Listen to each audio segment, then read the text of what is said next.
தொடர்ந்து செய்தியாளர் செல்வகுமார் நம்மோடு இணைப்பில் இணைகிறார். அவரிடம் பேசலாம்.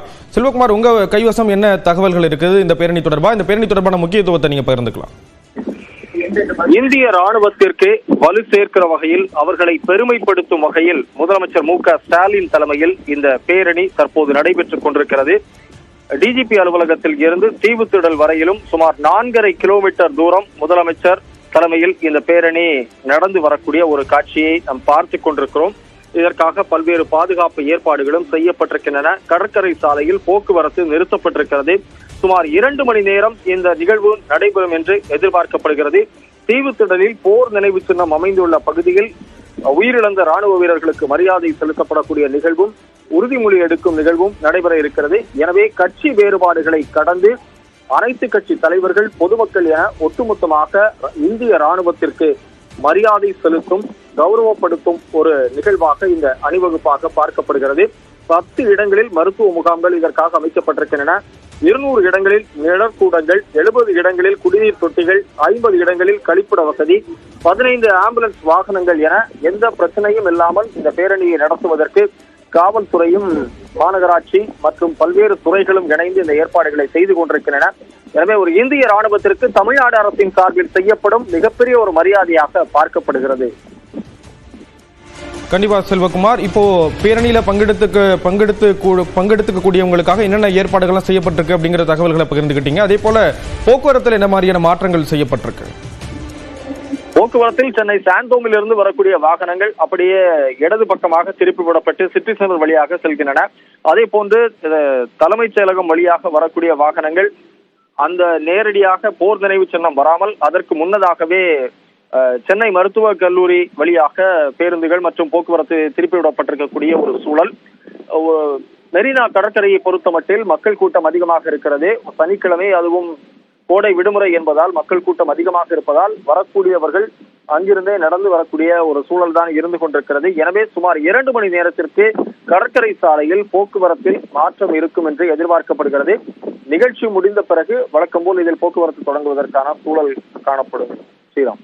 கண்டிப்பா செல்வகுமார், அதே போன்று ராணுவ வீரர்களுடைய அர்ப்பணிப்பை போற்றக்கூடிய விதத்துல தான் இந்த பேரணியானது தொடர்ந்து நடைபெற்று வருகிறது. கைகளில் தேசிய கொடியை ஏந்தியபடி பலரும் இந்த பேரணியில பங்கெடுத்துக்கிறத நம்மளால பார்க்க முடியுது. அதே போன்று பதாகைகளையும் கைகளை ஏந்தி அவர்கள் இந்த பேரணியில பங்கெடுத்திருக்காங்க. என்னென்ன வாசகங்கள்லாம் பொறிக்கப்பட்டிருக்கு, என்னென்ன விஷயங்கள்லாம் வலியுறுத்தப்படுது? இந்திய ராணுவத்திற்கு வலு சேர்க்கும் வகையிலான ஒரு பேரணியாக இது அமைந்திருக்கிறது. எனவே ஒரு தேச பக்தியை, தேச ஒற்றுமையை பறைசாற்றக்கூடிய வகையில் தேசிய கொடியை ஏந்தி வரக்கூடிய ஒரு நிகழ்வு.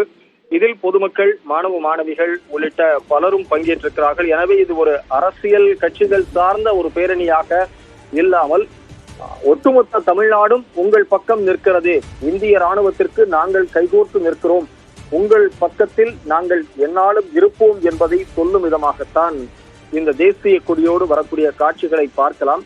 எனவே ஒரு ராணுவத்திற்கு உயிரிழந்த ஒரு வீரர்களுக்கு அஞ்சலி செலுத்துகிறோம், உங்களுடைய தியாகத்தை போற்றுகிறோம், உங்கள் பின்னால் நாங்கள் நிற்கிறோம் போன்ற வாசகங்கள் இதில் இடம்பெற்றிருக்கின்றன.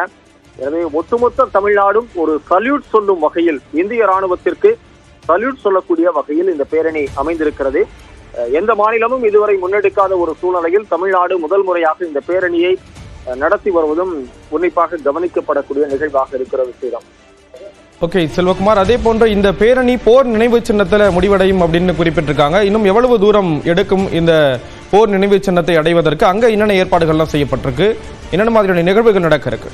இன்னும் ஒரு 2.5 கிலோமீட்டர் தூரம் கடக்க வேண்டிய ஒரு சூழல். எனவே பேரணி அந்த போர் நினைவு சின்னம் பகுதியை அடைந்தவுடன் அங்கு போர் நினைவு சின்னம் அமைந்துள்ள அந்த பகுதியில் உயிரிழந்த வீரர்களினுடைய படங்கள் வரிசையாக வைக்கப்பட்டிருக்கின்றன. அந்த படங்களுக்கு முதலமைச்சர் மற்றும் மற்ற கட்சி தலைவர்கள் சேர்ந்து மலரஞ்சலி செலுத்தக்கூடிய நிகழ்வு. அதைத் தொடர்ந்து இவர்களின் தியாகத்தை பறைசாற்றும் வகையில், பாகிஸ்தானுக்கு கண்டனத்தை தெரிவிக்கும் வகையில் அனைத்து தலைவர்களும் முதலமைச்சர் உட்பட பலரும் உரையாற்றவும் திட்டமிடப்பட்டிருக்கிறது. எனவே ஒரு 2 மணி நேரம் இந்த நிகழ்வு இன்னும் நீடிக்கும் என்றுதான் கருதப்படுகிறது. ஸ்ரீராம், நீங்க தொடர்ந்து இணைப்பில் இருங்க செல்வகுமார். தொடர்ந்து செய்தியாளர் அபினேஷ் நம்மோடு இணைப்பில் இணைகிறார், அவரிடம் பேசலாம். அபினேஷ், இந்த பேரணி தொடர்பான முக்கியத்துவம் தொடர்பான தகவல்களை நீங்க பகிர்ந்துக்கலாம். அதே போன்று அங்கு இருக்கக்கூடிய முக்கிய நபர்கள், அதிகாரிகளும் சரி, அமைச்சர்கள் பெருமக்களும் சரி, என்னென்ன கருத்துக்களை பகிர்ந்துக்கிறாங்க அப்படிங்கறதை நீங்க கூறலாம்.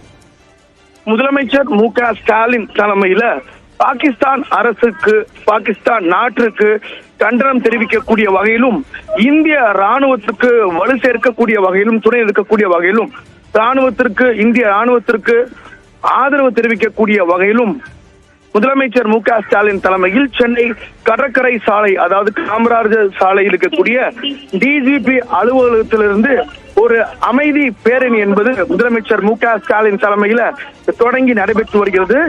இந்த அமைதி பேரணியில் அமைச்சர்கள், கூட்டணி கட்சி தலைவர்கள்